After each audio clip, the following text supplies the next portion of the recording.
جی بسم اللہ الرحمن الرحیم۔ السلام علیکم ناظرین، میں ہوں شہباز رانا۔ آپ کے سامنے آج ہم جو سٹوری لے کے آئے ہیں وہ روزویلٹ ہوٹل کی ہے۔ یہ ہوٹل پی آئی اے کی ملکیت ہے اور دنیا کا جو 1% امیر ترین علاقہ ہے وہاں پہ یہ واقع ہے، نیو یارک کے اندر۔ اور نیو یارک کے اندر بھی جو نیو یارک کی پرائم لوکیشن ہے وہاں پہ یہ ہوٹل جو ہے وہ واقع ہے۔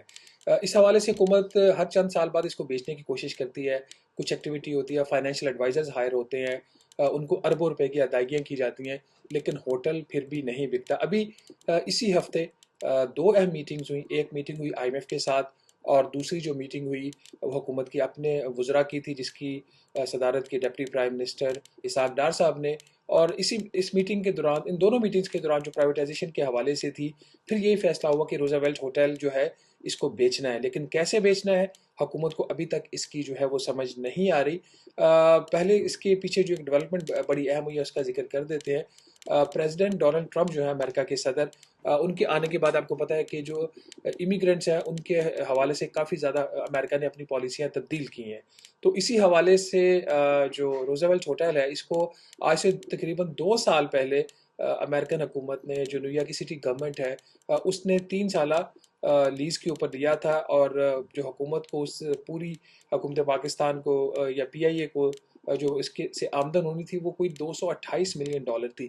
لیکن ڈونلڈ ٹرمپ کے صدر بننے کے بعد ان کی پالیسیز میں جو تبدیلی ہے اس کے بعد ایک تو امریکہ نے اس ہوٹل کی جو ایگریمنٹ تھا اس کو پری میچورلی اس کو اس سال جولائی سے ختم کرنے کا فیصلہ کیا، جس سے تقریباً $80 ملین کا جو ہے وہ ہوٹل کو نقصان ہوگا۔ 3 سالہ کا گارنٹیڈ بزنس تھا، جو سٹی گورنمنٹ تھی انہوں نے یہ ہوٹل لیا تھا۔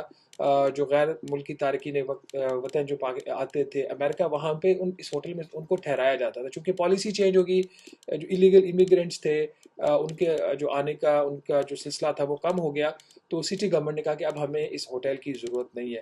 اس بیک گراؤنڈ میں جب یہ میٹنگ ہوئی اس ہفتے، تو اس میں یہ فیصلہ ہوا کہ جو ہوٹل ہے اس کو بیچا جائے گا، اور اس کو جو بولی کے ذریعے بیچا جائے گا، کیونکہ 2 دفعہ پاکستان کی حکومت یہ ہوٹل جو ہے سعودی عرب کو آفر کر چکی تھی خریدنے کے لیے، لیکن سعودی عرب کی حکومت نے اس میں انٹرسٹ شو نہیں کیا۔ تو پھر یہ فیصلہ ہوا کہ اس کو بولی لگا کے اس کا انٹرنیشنل کمپیٹیٹیو بڈنگ ہوگی، جس میں ڈومیسٹک پارٹنرز جو لوگ ہیں وہ بھی پارٹیسپیٹ کر سکتے ہیں، اور انٹرنیشنل کوئی بھی انویسٹر، فورن انویسٹر، وہ بھی آ سکتا ہے۔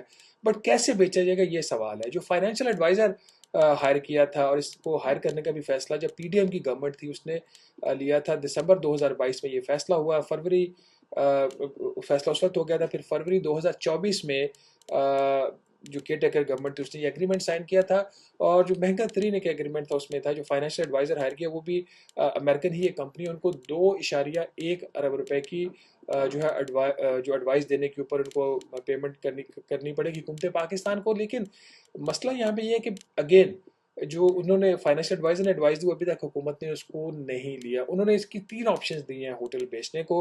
ان کی آپشن نمبر 1 تھی کہ آپ اس کو فوری طور پر بیچ دیں۔ اس آپشن میں نقصان، اس میں کوئی رسک اس طریقے سے نہیں ہے، لیکن پیسہ بھی کم ملنے کا امکان ہے۔ اور دوسری آپشن انہوں نے یہ دی ہے کہ کسی بھی ڈیولپمنٹ پارٹنر کے ساتھ، پرائیویٹ کمپنی کے ساتھ اس ہوٹل کو دوبارہ تعمیر کیا جائے جوائنٹ وینچر کے طور پر۔ انہوں نے کہا جی اس آپشن کے اندر تھوڑا ٹائم زیادہ لگے گا، لیکن یہ سب سے بہترین آپشن یہ ہے۔ اور تیسری آپشن انہوں نے یہ دی کہ اس کو 99 ایئرز، تقریباً 100 سالہ لیز کے اوپر اس ہوٹل کو دے دیا جائے۔ جب یہ آپشن پچھلے سال اگست میں بورڈ کے سامنے پیش ہوئی، پرائیویٹائزیشن کمیشن کے بورڈ کے پاس، تو انہوں نے بجائے اس کے کہ فائنینشیل ایڈوائزر کی جو بیسٹ آپشن تھی کہ جوائنٹ وینچر کے اوپر اس ہوٹل کو ڈیولپ کیا جائے، جس سے پاکستان کی حکومت کو فائدہ بھی ہوگا، اور اس میں جو اس کا استعمال جو ہے وہ جوائنٹ ہوگا، اور جو پراپرٹی ہے وہ حکومت پاکستان کی ملکیت ہی رہے گی۔ اس آپشن کو لینے کی بجائے پرائیویٹائزیشن کمیشن کی جو بورڈ ہے انہوں نے یہ فیصلہ کیا کہ نہیں، ہم اس کو گورنمنٹ ٹو گورنمنٹ ڈیل کے طور پر بیچنا چاہیں گے، اور یہ تینوں آپشن جو بھی گورنمنٹ ہوگے، جو اس وقت ان کے ذہن میں سعودی عرب کی حکومت تھی، ان کو ہم دے دیں گے، وہ جو آپشن لینا چاہے لے لیں۔ یہ پھر معاملہ نومبر پچھلے سال اسحاق ڈار صاحب کے سامنے گیا as a chairman of the cabinet committee on privatization. Dar صاحب نے فیصلہ لینے کی بجائے ایک اور کمیٹی بنا دی، جس کی سربراہی انہوں نے اس وقت کے جو وزیر مملکت برائے خزانہ علی پرویز ملک صاحب کو دی۔ ملک صاحب تو اب وفاقی وزیر بن گئے ہیں پیٹرولیم کے. بہرحال انہوں نے اسی سال جنوری میں اپنی رپورٹ دے دی سی سی او پی کو، کیبنٹ کمیٹی آن پرائیویٹائزیشن کو، جس میں انہوں نے کہا کہ آپ چونکہ سعودی عرب کی یا کوئی اور کسی حکومت کی طرف سے خریدنے کی کوئی آپشن نہیں ہے حکومت پاکستان کے پاس، کیونکہ آفر ہی کسی نے نہیں دی، تو اس لیے بجائے اس کے کہ آپ اس کو گورنمنٹ ٹو گورنمنٹ ڈیل میں بیچیں، اس کو کمپیریٹو بیڈنگ کے ذریعے بیچیں. لیکن اگین کس طریقے سے بیچیں؟ علی پرویز کمیٹی نے یہ کہا کہ یہ معاملہ پرائیویٹائزیشن کمیشن ڈیسائیڈ کرے، کیونکہ انہوں نے فائنینشیل ایڈوائزر ہائر کیا تھا. فائنینشیل ایڈوائزر کی کمپلیٹ جو رپورٹ ہے وہ ان کے پاس ہے، تو ہم اس کے بارے میں فیصلہ نہیں کر سکتے. یہ رپورٹ اسی ہفتے پیش ہوئی ساگڈار صاحب کی کمیٹی کے سامنے، اور ڈار صاحب نے یہ اس کمیٹی کی اس رپورٹ کو اڈاپٹ کیا، اور اڈاپٹ کرنے کے بعد انہوں نے بھی وہی فیصلہ کیا کہ ٹھیک ہے کمپیٹیو بیڈنگ ہوگی، لیکن اس کو فوری بیچنا ہے، اس کو جوائنٹ وینچر جو آپشن نمبر 2 ہے اس پہ جانا ہے، یا اس کو 99 ایئرس کی لیز کے اوپر دینا ہے. یہ فیصلہ پرائیویٹائزیشن کمیشن کرے. یہ ہے کہانی روزویلٹ ہوٹل کی، جو دنیا کے مہنگے ترین علاقے میں واقع ہے نیو یارک کے اندر. اور ہم جو حکومت ہے ہماری، وہ پچھلے کئی سالوں سے یہ فیصلہ نہیں کر پائی کہ اس پراپرٹی کا کرنا کیا ہے. ماضی میں اس کو ہیریٹیج سائٹ ڈکلیئر کرنے کا بھی خدشہ تھا، وہ خدشہ ٹل گیا جب نیو یارک سٹی گورنمنٹ نے اس ہوٹل کو 3 سالہ لیز پہ لے لیا. وہ معاہدہ ختم ہو جائے گا جون میں، 1 سال وقت سے پہلے. لیکن اتنا بڑا ملک، اتنی بڑی حکومت، اتنی بڑی کابینہ، اور ایک چھوٹا سا فیصلہ کہ ایک جو پراپرٹی ہے جس کے 1025 کمرے ہیں اس کا کیا کرنا. اور یہ پراپرٹی کسی ایسی جگہ پہ نہیں ہے جہاں پہ اس کا کوئی کسٹمر نہیں ہے. یہ پراپرٹی دنیا کے مہنگے ترین علاقے میں واقع ہے، اور پھر بھی ہم اس کے حوالے سے کوئی فیصلہ نہیں کر سکتے. ہماری انکمپیٹنسی کو شو کرتا ہے. بہرحال اب یہ معاملہ دوبارہ پرائیویٹائزیشن کمیشن کی طرف پھینک دیا گیا ہے.